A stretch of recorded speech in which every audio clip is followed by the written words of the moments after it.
Boa tarde, minhas amigas, boa tarde, meus amigos. Nós estamos aqui na Sociedade de Estudos Espíritas Francisco de Assis, hoje, dia 14 de julho de 2025. Nesse horário, nós estudamos essa obra, O Livro dos Espíritos, essa publicação de Allan Kardec. Hoje nós vamos começar a estudar a questão 692, que está na parte terceira, capítulo 4 da Lei de Reprodução. Mas antes de nós iniciarmos aqui, eu vou pedir para o nosso amigo Alberto fazer a nossa prece de abertura enquanto eu vou ali pegar uma balinha. Alberto, por favor, faz a nossa. 692.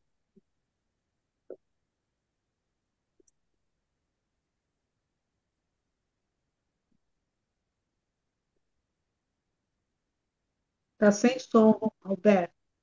Tá, agora eu liguei o som. Que nesse momento estejamos todos aqui reunidos, conduzindo o nosso padrão vibratório a um estado de vibração elevada, para que estejamos sintonizados com esta espiritualidade que nos assiste, sintonizado com as abençoadas vibrações de Jesus e do Pai Celeste.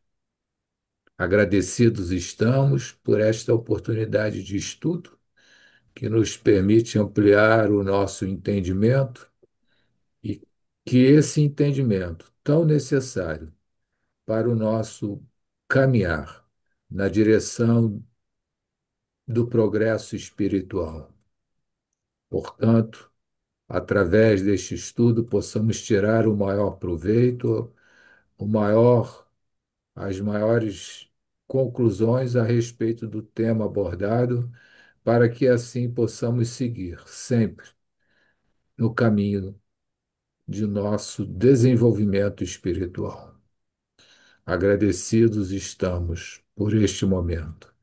E aqueles irmãos que não tiveram a oportunidade de estar presente nesse estudo, receba as boas vibrações deste momento de oração. E que todos nós, envolvidos por essas boas vibrações, possamos então aproveitar o máximo desse estudo de hoje. Que estejamos todos agradecidos e com Jesus em nossos corações e o Pai Celeste em nossas vidas. Que assim seja. Graças a Deus. Graças a Deus. E eu pedi a vocês o apoio, né? Botei lá o livro Consolador, alguns outros livrinhos, outras citações. Desculpem a voz, está horrorosa, mas vai levando. Eu vou ter aqui uma balinha de própolis na boca para melhorar. Vamos lá. Questão 692. Kardec pergunta: será contrário à lei da natureza o aperfeiçoamento das raças animais e vegetais pela ciência? Olha que pergunta, né? Aí a gente olha, a gente vê o seguinte: nós, hoje, 2025, a gente vê a ciência, né, mexendo nos vegetais, né, para ter assim, uma produção maior, nas plantas, nos animais, até para criar, assim, por exemplo, cachorro, né? Uma espécie de cão diferente, uma coisa mais elaborada. Então a gente vê a ciência fazendo isso. Mas isso que Kardec pergunta aqui foi em 1857. Olha só, será contrário à lei da natureza o aperfeiçoamento das raças animais e vegetais pela ciência? Como é que o nome que me fugiu agora, que se dá a esse trabalho que eles fazem no laboratório para aprimorar, por exemplo, o milho, o tomate, é transgênico, Mutação genética, né, que eles fazem. mas tem um nome que é dado no alimento. Eu alimento, Transgênico, será que é isso? tenho certeza, me veio agora a dúvida. Eu vou olhar aqui rapidinho no Google. É alimento modificado geneticamente, né?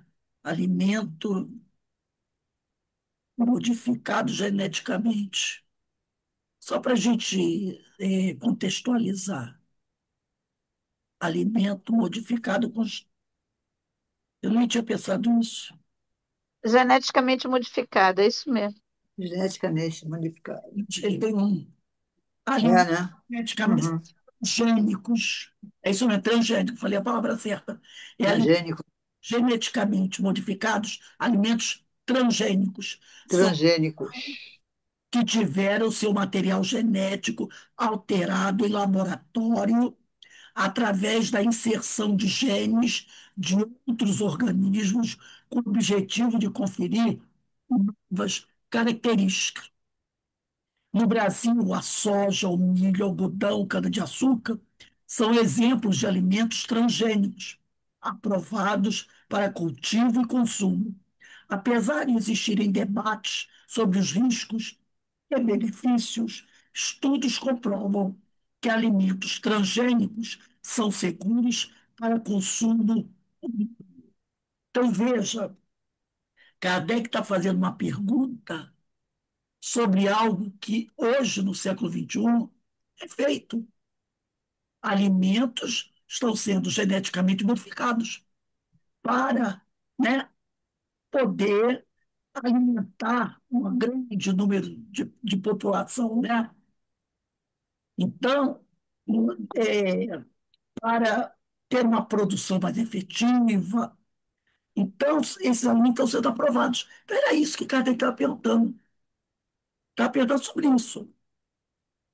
E ele fala também de animais, às vezes animais também reprodutores, para serem melhores é, reprodutores. Isso também pode ser colocado aqui, né?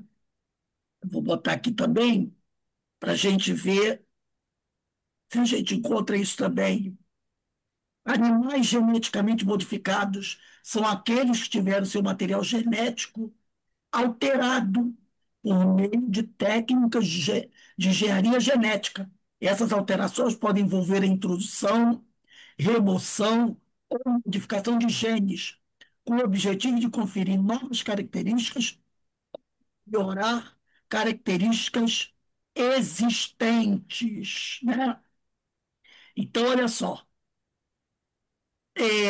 as modificações genéticas em animais podem ser realizadas para diversas finalidades, como produção de medicamentos, criação de animais capazes de produzir proteínas humanas terapêuticas, melhora da produção animal, aumento da eficiência na produção de carne, leite ou ovos, resistência a doenças, desenvolvimento de animais com maior resistência a doenças infecciosas.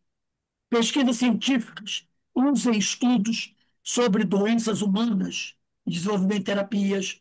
Alguns animais que são geneticamente modificados, o salmão, suínos, camundongos, mosquitos, e aí vai.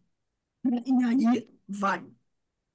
Então, Kardec estava fazendo as perguntas sobre isso.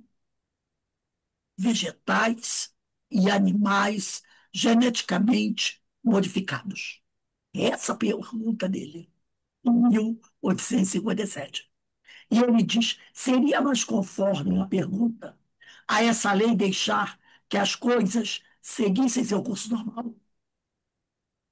Então ele quer saber isso. Será que fazer essa mudança genética nos alimentos e nos animais é contrária à lei da natureza? Será que seria melhor deixar que as coisas caminhassem normalmente? Olha o que os espíritos dizem. Tudo se deve fazer para chegar à perfeição. Tudo se deve fazer para chegar à perfeição. E o próprio homem é um instrumento de que Deus se serve para atingir seus fins, sendo a perfeição a meta para que tende a natureza. Então, a própria natureza tem como objetivo a perfeição, a própria natureza. E o homem é um instrumento de que Deus se serve para atingir seus fins. Favorecer essa perfeição é corresponder às vistas de Deus. Então, se o que o homem está fazendo visa alcançar essa perfeição, né? É, com, com uma boa finalidade, com uma boa finalidade, está tudo bem, está tudo bem. Então ele diz, tudo se deve fazer para chegar à perfeição. E o próprio homem é um instrumento de que Deus se serve para atingir seus fins, sendo a perfeição, é, sendo a perfeição, cadê onde está? A meta para que tende a natureza. Perfeição é, do ponto de vista da natureza, é tudo bem, tudo perfeito, né? Sem causar prejuízo a nada, nem a ninguém. Então, se é da perfeição a meta, mas tem de natureza, favorecer essa perfeição, corresponder às vistas de Deus. Quando nós, qual o objetivo do espírito? Não é evoluir para chegar à perfeição? Então, esse trabalho não tem nada demais. Tudo se deve fazer para chegar à perfeição. Agora vamos na 692.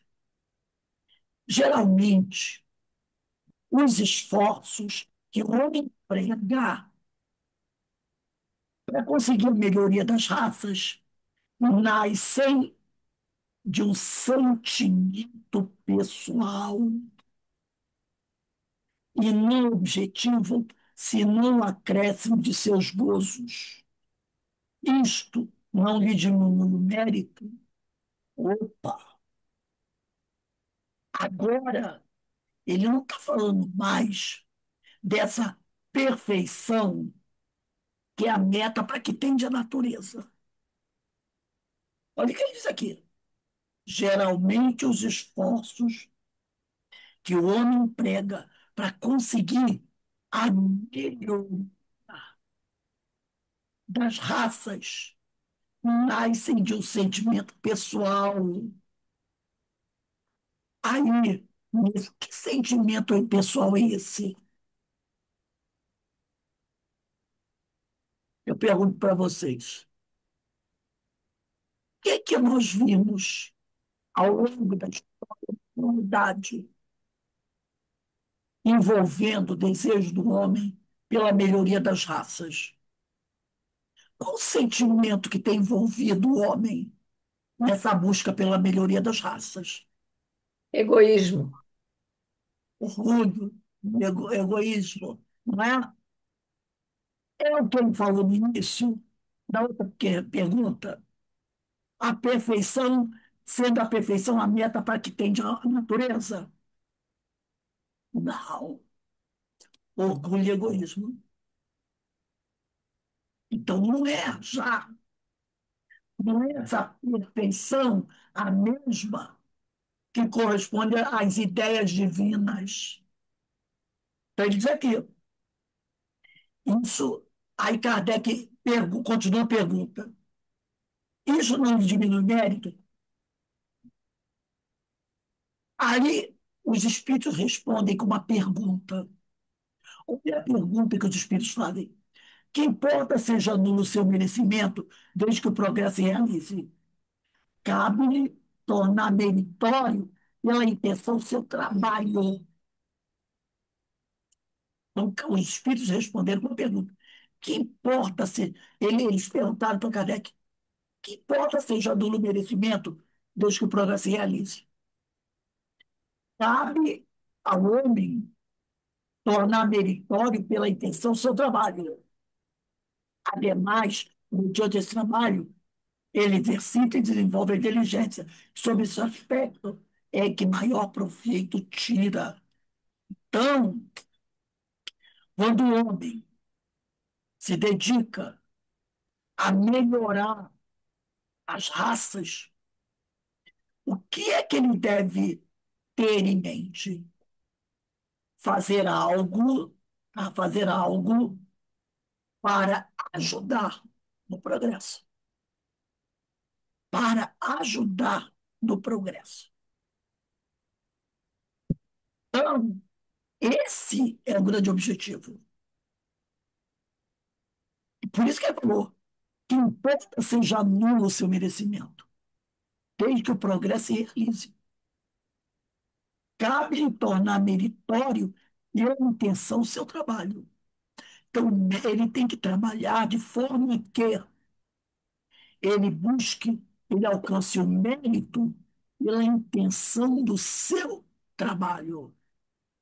Que ele faça por onde o trabalho dele tenha mérito, mas pela intenção do seu trabalho. E fazendo esse trabalho, ele exercita e desenvolve a inteligência. E maior proveito ele tira. Então, da pergunta de Kardec, ele já falou, geralmente os esforços que o homem emprega para conseguir a melhoria das raças nascem de um sentimento pessoal. E o objetivo, se não acréscimo de seus gozos. Isso não lhe diminui o mérito. Então, se ele faz algo com a intenção de desenvolver, e atender o seu orgulho, o seu egoísmo, ele não terá mérito nenhum. Ele não terá mérito nenhum. Ele vai ter o mérito pela intenção do seu trabalho. Aí eu peguei aqui um livro consolador que eu pedi a vocês, no apoio. Questão 36. Nessa questão 36, é 37, 37, é a questão que trata da biologia. Kardec não, é feito um grupo, né, que faz uma pergunta para Emmanuel. A pergunta 36 diz assim: pode a genética estatuir medidas que melhorem o homem? Olha só, pode a genética é a ciência, a biologia, né? Estabelecer medidas que melhorem o homem. Olha a resposta de Emmanuel. Fisicamente falando, perceberam? Sublinhe isso aí. Fisicamente falando, a própria natureza do órgão vem melhorando o homem. Você, semana passada, nós lemos aquele PDF, e para alguns foi assim, um pouco cansativo, mas eu acho que foi altamente elucidativo, né? E esclarecedor sobre a evolução humana. Nós vimos o homem, né? Lá, começando lá no Australopithecus africanos, até chegar ao Homo sapiens. Então, o que está dizendo aqui? Fisicamente falando, a própria natureza do homem vem melhorando o homem. Se nós pensarmos em nós, espíritos, no corpo do Australopithecus africanos, no nosso corpo hoje, não tem uma diferença escandalosa, né, do Homo habilis para o Homo sapiens. Nossa, uma grande diferença. São quase 2 milhões, 3 milhões de anos. Claro que teve uma diferença. Então, o que é isso? É a natureza melhorando, aperfeiçoando o aspecto físico. Por isso que ele falou, fisicamente falando, a própria natureza do orbe vem melhorando o homem continuadamente dos seus processos de seleção natural. Nesse sentido, a genética só poderá agir copiando a própria natureza material. Então, a genética vai fazer o quê? Vai copiar o que a natureza faz. Vem melhorando o aspecto físico. E a genética pode até, de repente, conseguir essa melhora até mais rápida. Até mais rápida. Aí diz aqui, se essa ciência, contudo, lá vem outra conjunção adversativa, investigar os fatores espirituais, aderindo aos elevados princípios que objetivam a iluminação das almas humanas, então poderá criar um vasto serviço de melhoramento e regeneração do homem espiritual do mundo, mesmo porque, de outro modo, poderá ser a ciência uma notável mentora da eugenia, uma grande escultora das formas celulares, mas estará sempre fria para o espírito humano, podendo transformar-se em títere. Títere quer dizer marionete, transformar-se em títere abominável nas mãos impiedosas dos políticos racistas. Esse livro aqui, ele foi escrito por volta de 1939, 1940, início da Segunda Guerra Mundial. O que estava acontecendo na Europa, na Alemanha nazista? A eugenia estava se procedendo à eugenia. Nós não falamos sobre isso aqui. Lembra que eu falei até daquele filme, A 25ª Hora? É isso que estava acontecendo na Europa. Então ele disse aqui, se a ciência resolver investigar as questões do espírito, aderindo aos elevados princípios que objetivam a iluminação das almas, então a ciência, investigando a questão espiritual e trabalhando assim, uma questão material, ela pode o quê? Criar um vasto serviço de melhoramento e regeneração do homem espiritual no mundo. Então, ela pesquisa o espírito, verifica as questões do espírito, e quando eu falo questões do espírito, é questões que envolvem o nosso corpo espiritual. As questões do espírito, e também trabalhando a genética, ela pode criar um vasto serviço de melhoramento e regeneração do homem espiritual do mundo, trabalhando as questões morais e cuidando dos corpos que vão ser gerados. Não é? Hoje você já não vê a ciência fazer isso.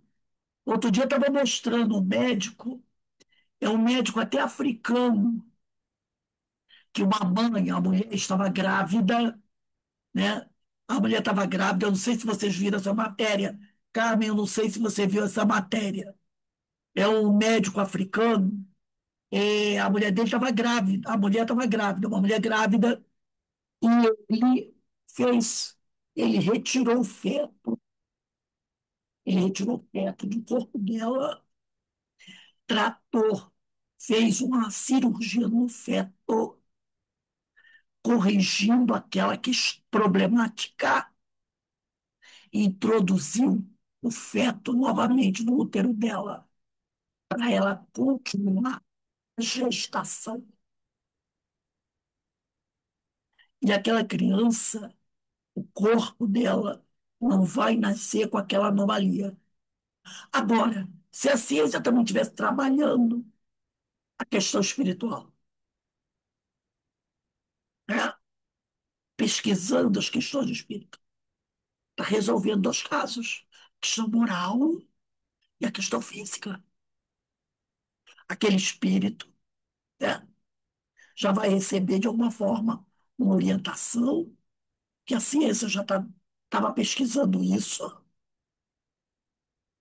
e a ciência pesquisando, as pessoas têm um direcionamento melhor, porque a coisa é científica, então ninguém vai debochar. Ah, que cientistas, esses cientistas estão descobrindo isso. É a ciência. As pessoas vão se interessar pelo fato, vão aceitar o fato que a ciência está comprovando. E, paralelo a isso, está tratando da matéria. Então, o que é isso aqui? Ela que poderá criar um vasto serviço de melhoramento e regeneração do homem espiritual no mundo. Mesmo porque, de outro modo, se não for assim, se a ciência só mergulhar na questão material, ela poderá. Isso acontecia, já estava acontecendo na década de 40. Ela poderá, a ciência, ser uma notável mentora da eugenia, que é a busca dessa pura, uma grande escultora das formas celulares, mas estará sempre fria para o espírito humano, podendo transformar-se em títere, em marionete abominável nas mãos impiedosas dos políticos racistas. Foi o que aconteceu na Segunda Guerra Mundial. Mengele, todo mundo conhece, né? E outros, que buscaram essa forma perfeita, mudar a cor dos olhos, aquelas coisas terríveis que eles fizeram. Então, eles estavam procurando o quê? A forma perfeita. Aí, na 37, as combinações de genes aconselhados pela genética podem imprimir no homem certas faculdades ou certas vocações. Aí eu me lembrei de uma mulher lá dos Estados Unidos, que ela queria fazer uma inseminação artificial. Ela era solteira, muito rica. E lá nos Estados Unidos tem esse tipo de banco de sêmen, de atletas, de gênios na ciência, da música. Eles têm essas pessoas, né? Foram grandes artistas, grandes filósofos, jogadores, fazem doação de sêmen para esses bancos. Então, quando a pessoa chega e paga caro, ela tem direito a inseminar, né, com espermatozoide, no caso a mulher, de um grande artista, jogador, músico, cientista, matemático. São muito buscados isso por essas pessoas. E ela pediu, que ela queria ser inseminada no sêmen de um grande artista, um grande músico, um virtuoso. Pagou por isso. Quando estava com o menino, o filho dela nasceu, estava com 8 anos, 9 anos, mais ou menos, ela foi lá na clínica reclamar, porque o filho dela não sabia nem tirar o som de uma gaita. E ela tinha sido inseminada com sêmen de um grande músico. O cara era um gênio do piano. E o filho dela não sabia tirar um som de uma gaita. Então, esse cara quer saber se as combinações de genes aconselhadas pela genética, né? Pela genética, é, podem imprimir no homem certas faculdades ou certas vocações. A gente vê, às vezes, pessoas que são assim, artistas, miss, manequins, lindos, maravilhosos, né? Casam-se com outros artistas lindos, maravilhosos. E nasce uma criança com deficiência, ou muito limitada na questão da inteligência, né, que eles chamam de deficiência intelectual. No entanto, sim, que às vezes é o pedreiro semi-analfabeto. A esposa é uma senhora que trabalha na faxina, semi-analfabeta.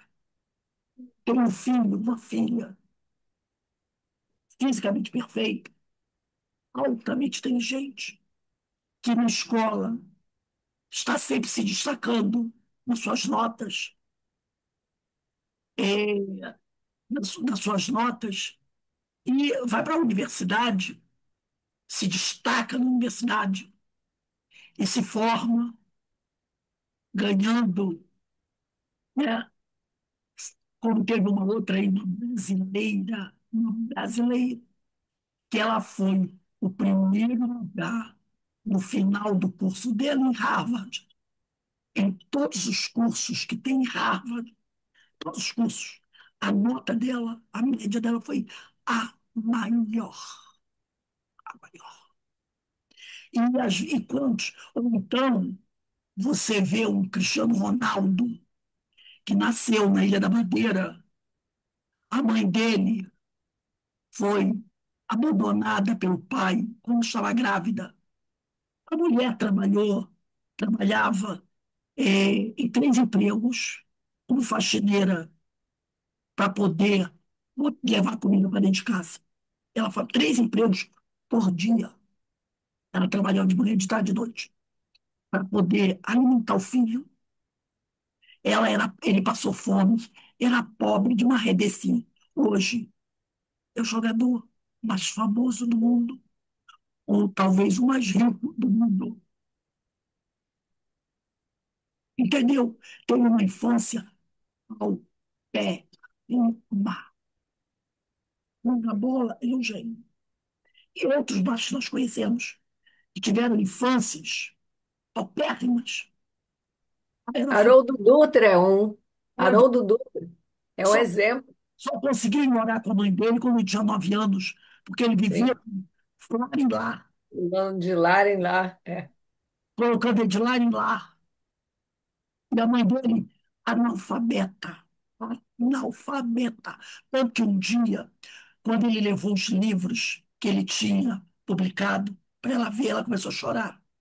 Disse: Ah, meu filho, eu gostaria tanto de também ter produzido livros. Ele olhou para ela e disse: Mamãe, esses livros aqui é tudo seu, é uma produção sua. Foi você que me educou. Então, na realidade, são seus os livros. Advogado, agora é doutor também em psicologia, né? É um sucesso em vários cursos que ele fez sobre questões de psicologia, né? Que ele está indo por esse lado também, que ele estudou, fez faculdade, mestrado, doutorado. E aí você vê pessoas lindas fisicamente que não conseguem gerar filhos assim.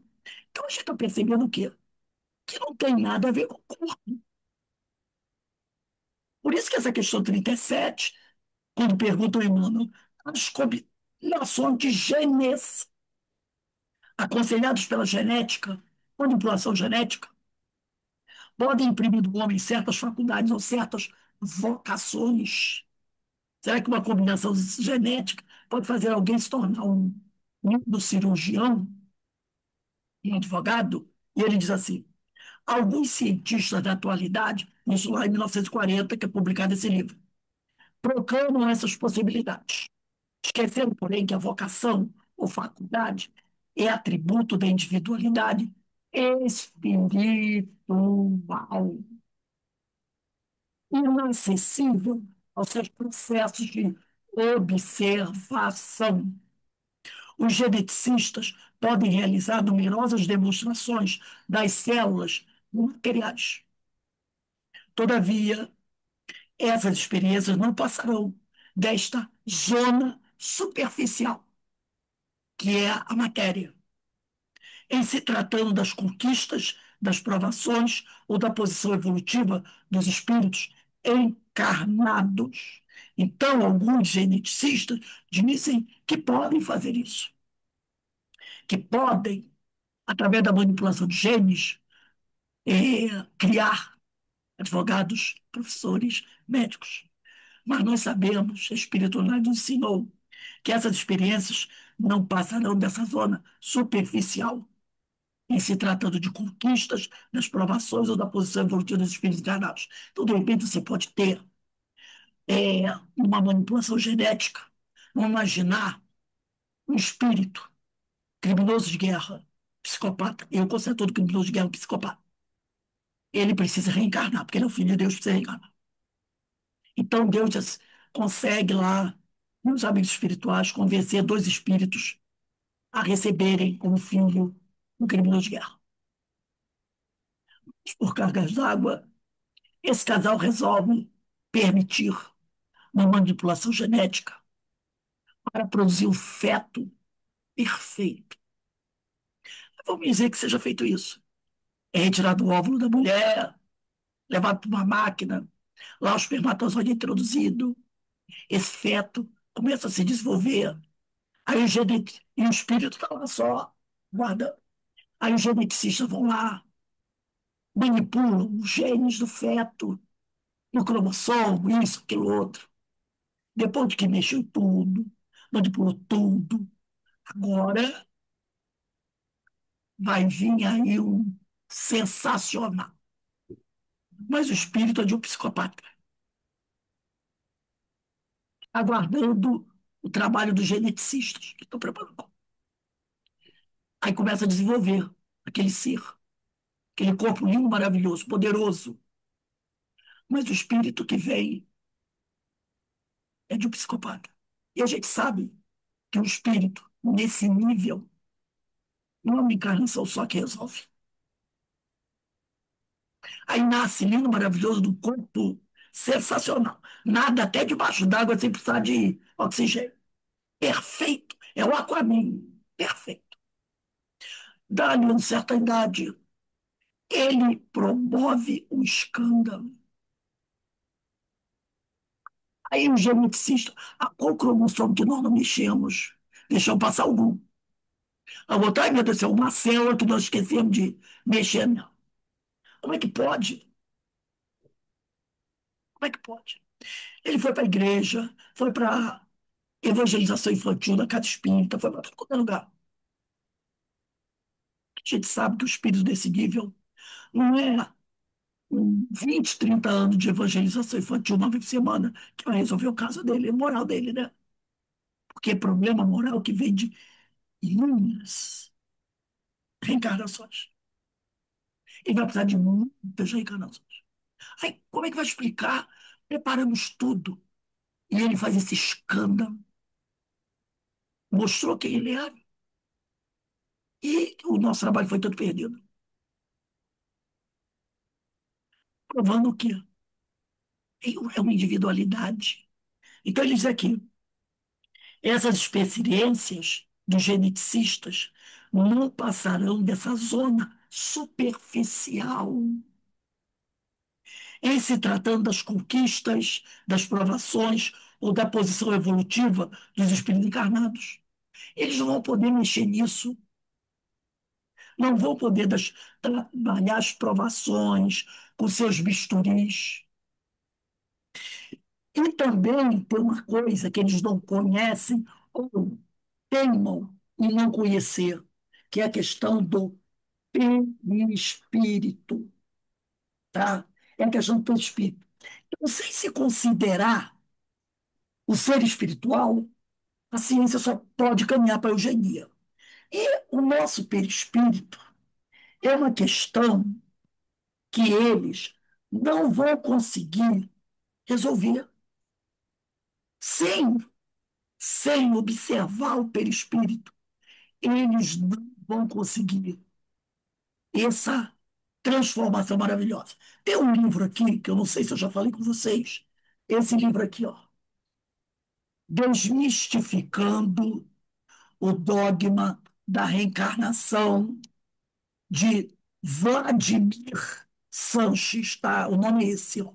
Vladimir Sanches, da editora IPEC. O Vladimir Sanches é o físico, ele é o físico espírita, tá? Físico espírita. Nesse capítulo aqui, ele vai trazer algumas observações de Emmanuel, de Emmanuel. Deixa eu só ver o nome do capítulo.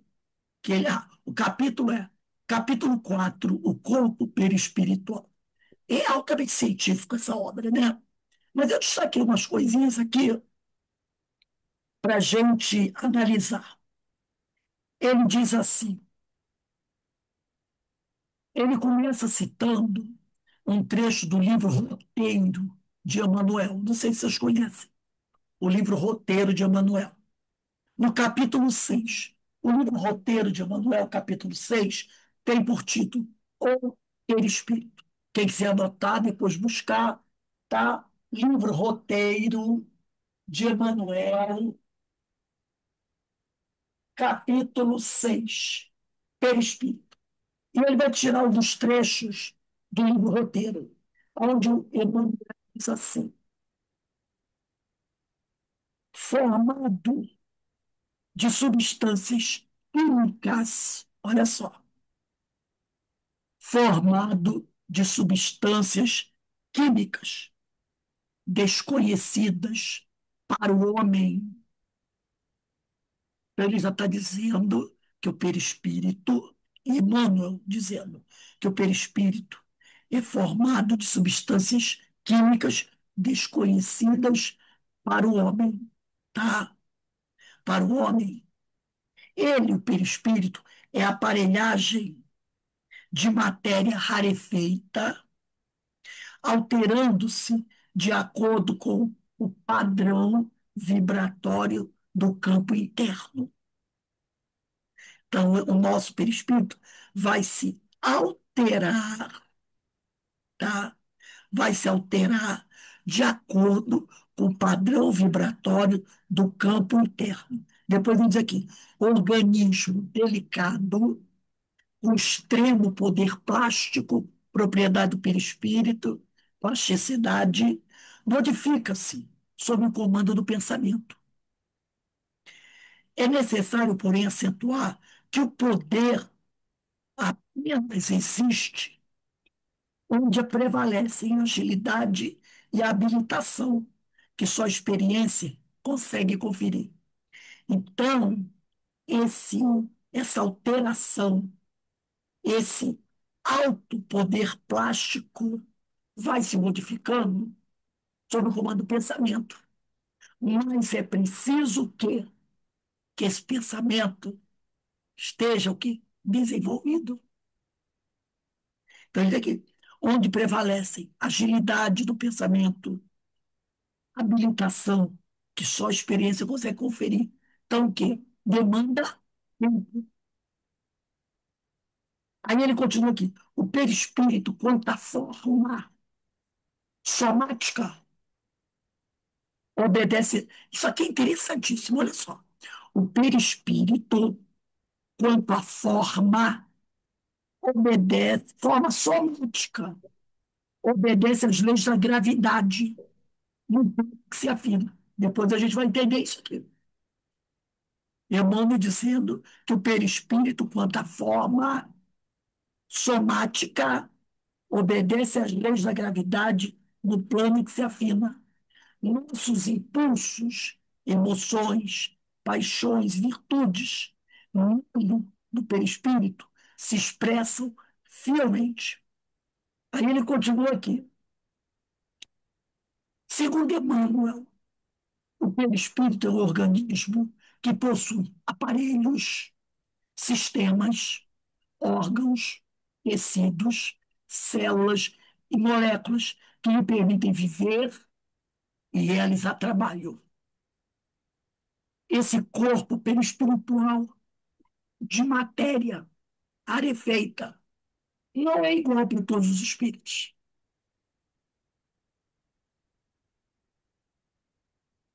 Ele vai dizer aqui, daí dizer-se que a constituição do corpo espiritual, perispiritual, depende do padrão vibratório do campo interno produzido pelo espírito, variando de um para outro, de acordo com seus níveis de desenvolvimento intelecto-moral. O organismo delicado, com extremo poder plástico, modifica-se sob o comando do pensamento. Delicado aqui tem um sentido de leve, tênue, sensível, sutil. Corpo perispiritual plástico tem o sentido de que o corpo que se amolda, que se modela ao corpo do espírito, propriamente dito. Então, olha só, o corpo espiritual plástico tem o sentido de corpo que se amolda, que se modela ao corpo do espírito propriamente dito, servindo-lhe, o perispírito serve de escudo protetor, preservando suas moléculas e células contra as intempéries das matérias que conhecemos como tal. Evidentemente, o controle do teor de plasticidade do corpo perispiritual é exercido pela mente, cuja eficácia depende do conhecimento, do treino e da experiência adquiridos nesse mistério. Emmanuel também informa que, quanto à forma somática, o corpo perispiritual obedece às leis da gravidade. A gente já vai entender no plano em que se afina. Sendo o corpo espiritual constituído de matéria pertinente ao nosso universo, o nosso corpo perispiritual é constituído de matéria pertinente ao nosso universo físico. Lembram disso? Que Kardec fala isso no Livro dos Espíritos? O espírito, quando vem de um mundo para outro, ele vem com seu corpo mental. As camadas perispirituais desaparecem. Porque vamos falar uma besteira aqui. Vamos dar uns exemplos. A estrela maior fica lá no sistema solar, não sei de quem. O espírito está lá do seu perispírito, completão. Alguém diz para ele assim: você vai reencarnar na Terra. Ele vem com seu perispírito completão? Não. Ele vem só com seu corpo mental. Aquelas outras camadas dourada, roxa, amarela, vai ficar tudo perdido. Fica tudo para lá. Quando ele chega aqui, ele vai buscar, está lá no livro dos Espíritos, isso, do material do planeta, elementos para montar as camadas do seu perispírito. Porque tem que ser adequado ao planeta onde ele vai viver. Isso Jesus teve que fazer. Jesus teve que fazer. Então, eis aquilo. Sendo o corpo perispiritual constituído de matéria pertinente ao nosso universo físico, ele está, portanto, no nosso perispírito, sujeito à ação da força da gravidade que atua diretamente em todo tipo de corpúsculo que possui massa no nosso planeta. Tudo que existe aqui e que possui massa está submetido à força da gravidade do planeta Terra. Todos os corpos do planeta Terra são atraídos para o Solo. Agora, olha o que ele diz aqui. Vimos que os espíritos possuem corpos perispirituais que variam em densidade de acordo com o grau de desenvolvimento intelectual e moral de cada um. E somos individualidades. Cada um de nós tem uma densidade. O nosso perispírito, que varia essa densidade de acordo com o desenvolvimento intelectual e moral de cada um. Esse desenvolvimento moral, intelectual, a asa do intelecto e a asa da moral, lembra? Faz com que cada um tenha uma densidade diferente. Aí ele diz aqui, espíritos menos evoluídos, quando desencarnam. Deixa eu só tirar aqui um microfone que está meio aberto, não sei. Ah, tá aqui. Ele diz assim: espíritos menos evoluídos possuem corpos perispirituais mais densos, não sabemos, de maior massa. Significa que a força da gravidade puxa esses corpos com mais intensidade em direção à crosta da Terra, já que a resistência do ar a esse movimento é menor. Então, quando um espírito muito inferior, alguém mal, moralmente problemático, desencarna, qual é a tendência desse espírito? É ficar próximo à crosta terrena, que o perispírito dele é atraído para a força da gravidade do planeta Terra. Vai ficar aqui, nessas primeiras camadas, e não consegue ir, que a tendência é ser atraído para o Sol. Mas ele está desencarnado, ele tem corpo. Ele não tem corpo mais. Aí ele diz aqui, significa que a força da gravidade puxa esses corpos com mais intensidade em direção à crosta da Terra, já que a resistência do ar a esse movimento é menor. Ao contrário, corpos perispirituais menos densos possuem menor massa. A atração da força da gravidade sobre eles é menor, já que a resistência do ar se torna maior no caso de corpos leves. Assim, é a força da gravidade do local onde esses espíritos se instalam que regula o lugar que eles habitarão, em decorrência da ação que seus corpos perispirituais sofrem ao serem puxados para mais distante da crosta planetária. Quando dispersos nas camadas atmosféricas, os espíritos mais evoluídos, com perispíritos mais leves, estarão concentrados nas regiões mais afastadas possíveis da crosta, mas ainda dentro dos limites da força gravitacional do planeta. Então, vamos imaginar assim, pensa numa peninha, uma pena de pato, ou uma pena de um pássaro, né? Vamos pensar assim, uma pena mais ou menos desse tamanho aqui. Ela cai da ave, aí bate um vento. O que acontece com essa pena? Ela vai o quê? Ficar flutuando. O vento pode jogar ela para onde? Para bem alto, não pode? Pode. Ela é leve. Ela vai subindo. Qualquer arzinho, ela vai subindo. Olha a densidade de uma pena pequena. Ela vai embora. Vai subindo. E não é uma balão de gás, né? Dessa bolinha de gás. Vai subindo. Levíssima. Vai embora, vai embora, vai embora. Você está em cima de uma árvore. Está com um tijolo na mão. Compara um tijolo com uma pena. Solta o tijolo, o que que acontece? Ele vai flutuar? Só se der um furacão. Que aí leva tudo, leva caminhão, leva mato, leva tudo. Mas ele vai flutuar? Não. Ele vai cair. Atraído pela força da gravidade da Terra. Por quê? Ele é mais denso. Ele é mais pesado. Então, quando nós desencarnamos, isso tudo a genética não pode mexer. Ela não pode mexer. Quando nós desencarnamos, dependendo do nosso desenvolvimento intelectual e moral,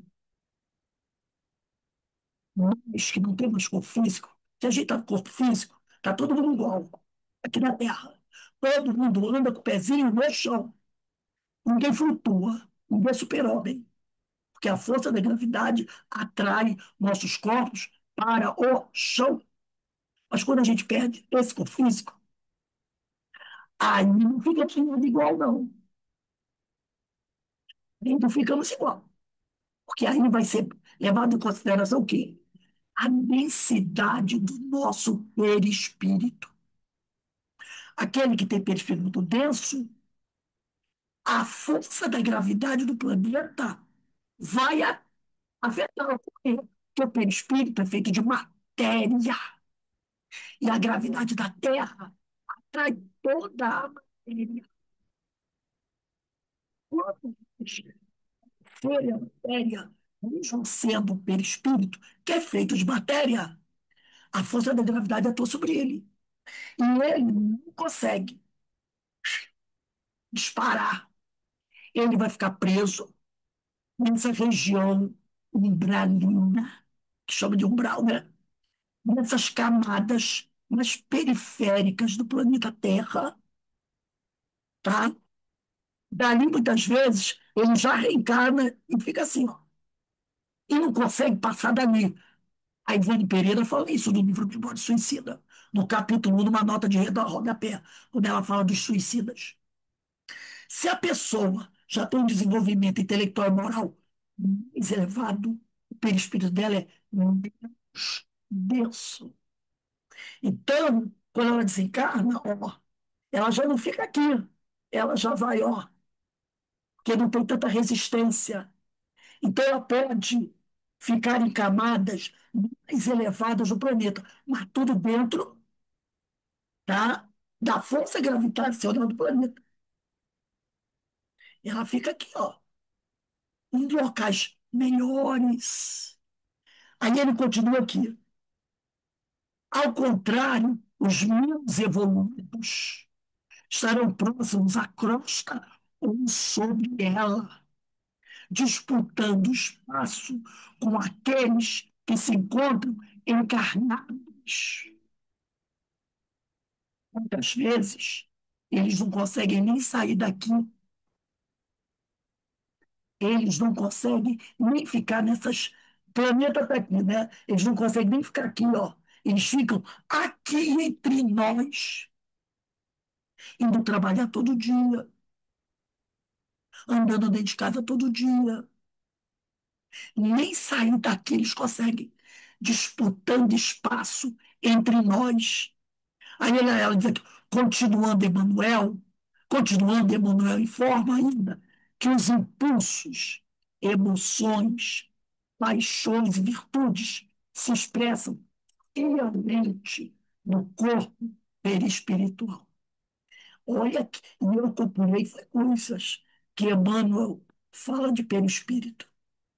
Pulei muita coisa aqui, né? Então, nessa questão da genética, como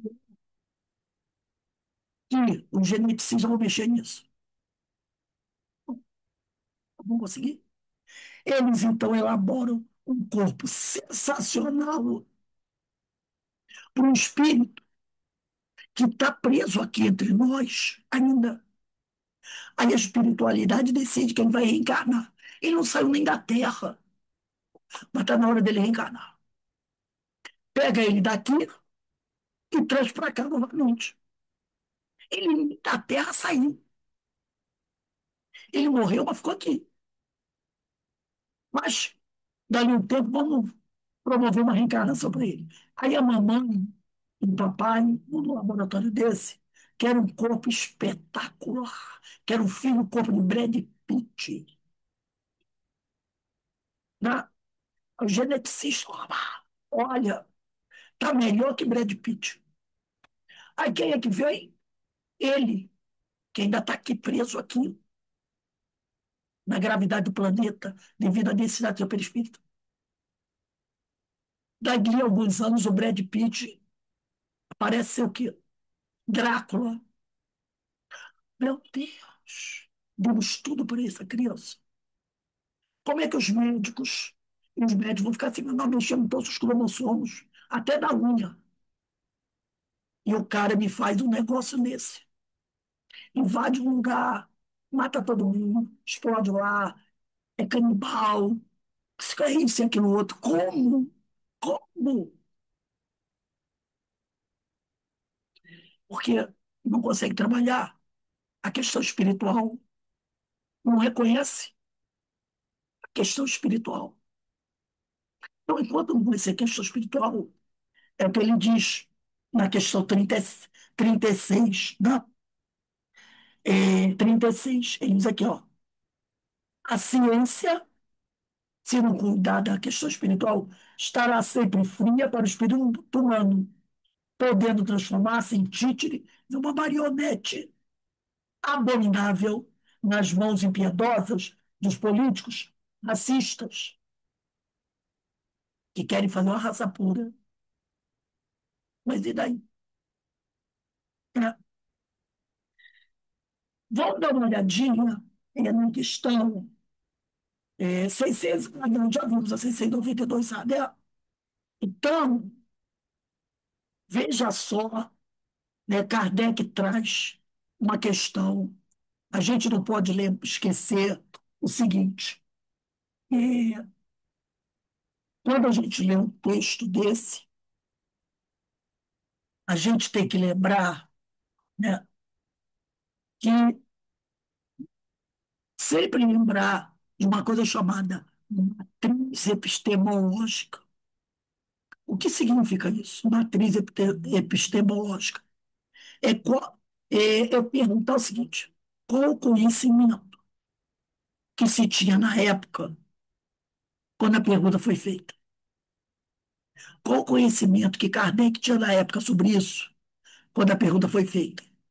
Era pouco, porque foi há pouco tempo que houve o sequenciamento do DNA lá, tem poucos anos. Então, Kardec jamais imaginaria isso. Mas olha como a pergunta dele é inspirada. E a 692? Será contrária à lei da natureza o aperfeiçoamento das raças animais e vegetais pela ciência? Eles dizem que não. Seria mais conforme essa lei deixar que as coisas seguissem o curso normal? Eles dizem não. O homem pode fazer de tudo para chegar à perfeição. E o próprio, e o próprio homem é um instrumento de que Deus se serve para atingir seus fins. Sendo a perfeição a meta para que tende a natureza, favorecendo a perfeição, é corresponder às vistas de Deus. Mas olha o que ele está dizendo aqui. Sendo a perfeição a meta para que tende a natureza. Essa perfeição é só material? Não. No futuro, quando espíritos só existirem, ou a maioria do planeta for de espíritos quase perfeitos ou perfeitos, que também já estão aqui, os corpos que esses espíritos habitarão serão lindos. Serão lindos. Haverá uma perfeição material em acordo com a perfeição moral. Essa é a perfeição, né, que busca a natureza. Perfeição material aliada à perfeição moral. Então, se a ciência, se o trabalho do homem tende para a perfeição que tende à natureza, favorecer essa perfeição é corresponder às vistas de Deus. Mas quando o homem ignora a espiritualidade e só pensa na perfeição material, essa ciência, e que Emmanuel fala aqui, poderá transformar-se em um títere abominável nas mãos dos políticos racistas, que é a eugenia, que ela vai buscar a perfeição material, ignorando a perfeição espiritual, que é a meta da natureza. Perfeição moral, perfeição material. Que os espíritos perfeitos têm corpos maravilhosos, fachos de luz iluminados.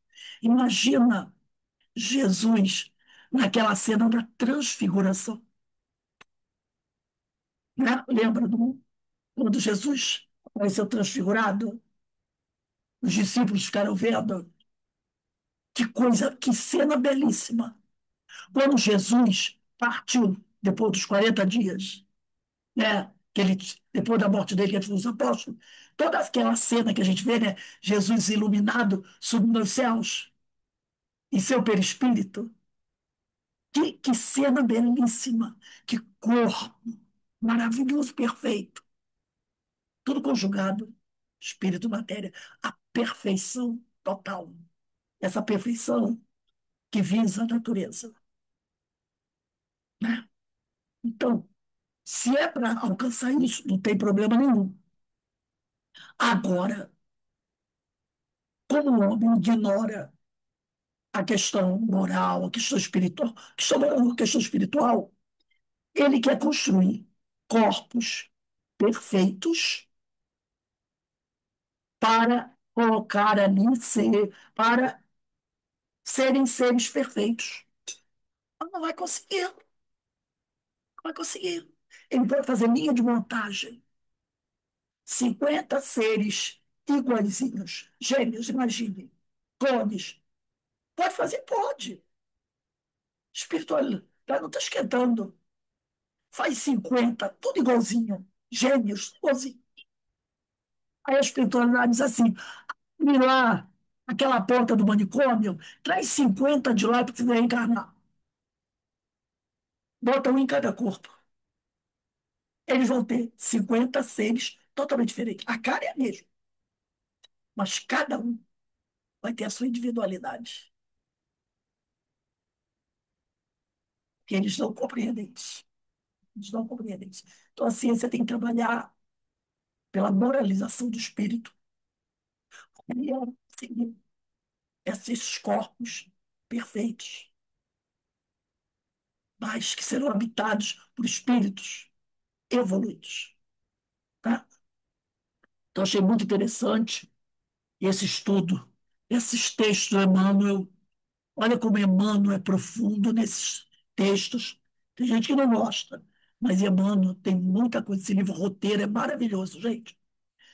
Vamos botar a data semana que vem, dia 21. 21/7, questão 693. Espero estar com a voz melhor. Obstáculos à reprodução.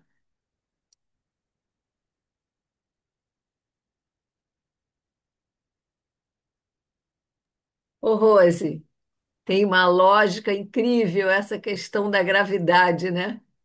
Que atrai esses corpos com seu perispírito denso permanecerem conosco, na mesma vibração. Que lógica, Eu falei, alguns nem conseguem sair daqui. Ficam se acotovelando entre nós. perturbando todo mundo. De vez em quando você leva um empurrão, não leva? Então, Leva, é, você leva mesmo. você olha do lado, você acha que eu vi alguém passar, né? Tem aquela coisa. Ih, meu Deus, acho que eu vi um vulto. Alguém passou aqui. Nossa, gente, olha, isso aqui se acotovelando entre nós. Ele não conseguiu nem, vamos dizer assim, flutuar. Ele não saiu da terra. Ele está aqui entre nós, pisando no chão, sentado dentro da sua casa na poltrona, reclamando que você não olhou para ele. Você é mal educada. Você acordou de manhã, não deu nem um bom dia para ele, porque ele não tem a noção que ele morreu. E ele fica xingando, falando muito palavrão para você, entendeu? Quanto mais denso o perispírito, mais sofre a ação da lei da gravidade do planeta Terra. Muito interessante isso, Rose. Muito, muito, muito. Mas cabe a quem Cabe a quem tornar seu perispírito menos denso. Sim. Cabe a nós mesmos. Cada um, né? Cada um. Vamos pensar. Não, nós vamos, Ai, meu pai. vamos ficar aqui batendo cabeça. Ah, Como tem muito espírito que desencarna, fica aqui. Nem passa. E vou te falar isso. No bote suicida. Fica aqui, ó. Não sabe que morreu. É enterrado 10 vezes. E continua no mesmo lugar, no mesmo lugar, no mesmo lugar, na mesma poltrona, na mesma casa, no mesmo bairro. E com o peixe fica cada vez mais denso, mais denso, mais denso, mais denso. Mais preso à terra, mais preso à terra, mais preso à terra. Tem uns que estão com os peixes tão denso que se a pessoa tiver um pouquinho de você já está vendo. Já está vendo o sujeito. E ficam aí assombrando lugares, essas coisas todas. Ele vai para onde? É a mínima ideia para onde ele vai. Vai ficar por aqui mesmo, na minha casa, droga. Foi eu que comprei a droga desse imóvel. Que história é essa? É meu. A mulher é minha, o filho é meu, o emprego é meu. Está usando minha roupa porque é meu. Ele tá tão. Ele não... A gente estuda isso, né, gente? Nas obras de André Luiz, nas obras de Ivone. Lembra da Ivone, daquele homem, do sítiozinho, que estava plantando as cebolinhas dele? Que a Ivone foi falar com ele. A Ivone nem falou que estava. A Ivone ia para casa dele, ficou uns 3 meses. Todo dia ela ia para lá para ajudar ele a plantar cebolinha. Porque estava tão preso ali que ela todo dia para lá, o que você vai fazer? Ah, vou ajudar o senhor a plantar cebolinha. Poder travar uma amizade com ele. Para ele não se assustar quando ela chegava. Quando ela chegava lá, o que que ela ia fazer? Ia falar para ele de Jesus, do Não, me dá aí uma pazinha que eu vou ajudar você a plantar cebolinha no teu jardim. E ficava ela e ele lá plantando cebolinha. Era o que ele fazia. Até que quando o homem chegou lá e disse assim: Você não quer vir no meu sítio, não? Ele, opa, vender? Eu te dou um dinheiro. E o espiritual deu para ele dinheiro, aí ele gostou. Aí, ó, com esse dinheiro, você vai poder pagar o hospital para você, comprar remédio. Aí ele só aceitou sair de lá quando o amigo espiritual chegou e disse que ia comprar o sítio e pagou, e deu para ele dinheiro na mão. Foi assim que ele saiu de lá. Não foi porque a Ivone falou de Jesus e da espiritualidade, não, ele não saiu. Ele escutava tudo que ela falava, mas ele ficava lá. Só saiu quando o rapaz, o amigo espiritual chegou e disse assim: Quer vender? Eu compro. Ah, vender o meu sítio. Você está doente, não vai poder mais cuidar do sítio? Tira um lucro disso. Aí ele, opa, tira um lucro, né? Eu compro. E pagou em dinheiro. Aí ele foi. Que é um exemplo maior que isso. Está lá no livro Recordação da Mediunidade, daquele espírito que vivia sentado lá plantando cebolinha. Esse tipo de coisa. Esse espírito foi, não, ele está preso ali. Ele está preso ali. Qual é o peso do perispírito dele? Deus. Era gente boa, não era mal, não. Era gente boa. Ele só desejou mal um pouquinho o cara que tinha feito mal para ele. Mas ele era gente normal, não é psicopata, nada disso, não. É, Ele não tinha apego, né, Rosa? tinha nada. Morreu onde? E mesmo, né? Ainda tentou matar o outro lá, envenenar o outro, mas não deu certo. Ainda. Então a gente tem que tomar cuidado, né?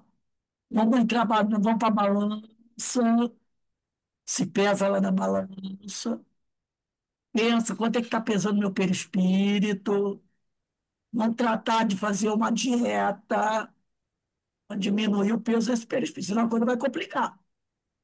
Gente, nós vamos parar aqui, né? Eu não tinha, olha, não tinha nada. E o nosso estudo, tá? Quando for 5h30, a gente retorna para o estudo do livro Dramas de Obsessão, de Ivone Pereira. Agradecer a Deus essas orientações, esses alertas, para a gente prestar atenção no que a gente está fazendo hoje, para quando a gente desencarnar, não ficar preso aqui na Terra, sentado na poltrona, balançando os pés, querendo ver o programa do Faustão, né? Porque aí complica, aí complica. Então a gente tem que tratar dessa moral, né? Porque é ela que vai diminuir a densidade do nosso perispírito. Para fazer o bem, auxiliar, vibrar bem, fazer prece, buscar, pensar no outro. É isso que diminui a nossa. E trabalhando bem, amar, né? Diminui a densidade do nosso perispírito, nos permitindo voos mais altos. O Senhor nos abençoe.